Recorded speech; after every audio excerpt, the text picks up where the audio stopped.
আবারও ফাইনালে পৌঁছে শিরোপার স্বপ্নটা অধরাই থেকে গেল নিউজিল্যান্ডের। লড়াই, পরিশ্রম আর ধারাবাহিক ভালো পারফরম্যান্স সবকিছুই ছিল, কিন্তু শেষ ম্যাচে এসে ভাগ্যটা তাদের সঙ্গ দিল না। পুরো টুর্নামেন্ট জুড়ে দলটির বিভিন্ন খেলোয়াড় দায়িত্ব নিয়ে দলটাকে সামনে অর্থাৎ ফাইনালে পৌঁছে দিয়েছিল। সেমিফাইনালেও ছিল তাদের দুর্দান্ত পারফরম্যান্স, কিন্তু ফাইনালের মঞ্চে এসে আরও একবার থমকে যেতে হলো তাদের। কখনো কখনো ক্রিকেট বড় নিষ্ঠুর, ঠিক যেন বহুবার হয়েছে নিউজিল্যান্ডের সঙ্গে, ঠিক তেমনটাই দেখা যায় দক্ষিণ আফ্রিকার ক্ষেত্রেও। পুরো বিশ্ব জুড়ে দুর্দান্ত খেলেও শেষ পর্যন্ত এসে ট্রফিটা ছুঁয়ে দেখা হয় না তাদের।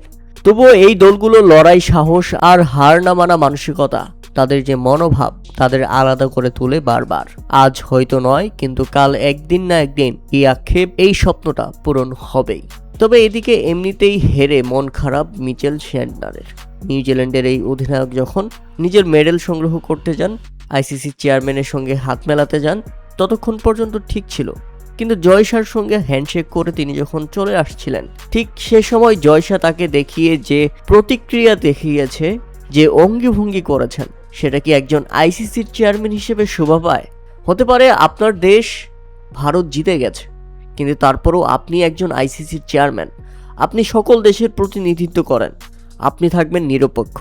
আপনার এমন উদযাপন, আপনার এমন প্রতিক্রিয়া একটা হেরে যাওয়া দলের অধিনায়কের সঙ্গে, সেটা কি সত্যিই ভালো ছিল? এটা কি সত্যিই ভালো দেখিয়েছে?